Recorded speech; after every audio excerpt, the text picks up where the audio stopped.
আমি একটা মানে বাংলাদেশের জাতীয় সংসদের একটা ফিল পাচ্ছিলাম এখানে, যে মনে হচ্ছে যে নির্বাচিত প্রতিনিধিরা এসে তাদের সমস্যাগুলো বলছে এবং বিসি স্যার এখানে শুনছেন, সুপিরিয়র অভিভাবক হিসাবে সব কিছু শুনছেন, নোট রাখছেন।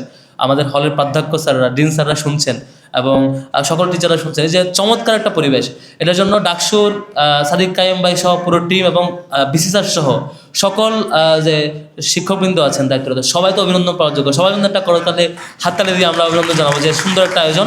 এবং স্যারের প্রতি আমরা রিকোয়েস্ট করবো মাঝে মাঝে কিছুদিন পর পর এই আয়োজন হওয়া দরকার, যে এরকম আয়োজন হবে সেখানে আমরা আমাদের সমস্যাগুলো বলবো। আমরা তো একমত নাকি?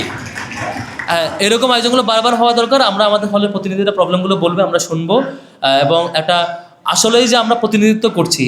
মানুষ যে বলে থাকে যে এটা সেকেন্ড পার্লামেন্ট, ডাকসুকে বাংলাদেশ সেকেন্ড পার্লামেন্ট বলা হয়, এটা একটা ভালো এক্সাম্পল। আমরা এভাবে পার্লামেন্ট লোকে অন্তত দেখতে চাই, যেখানে আমরা সবাই সমস্যাগুলো বলবো, স্যাররা শুনবেন, যেটুকু পারেন চেষ্টা করবেন, অথবা স্যারের কোনো যদি লিমিটেশন থাকে সেটাও আমাদেরকে ক্লিয়ার করবেন।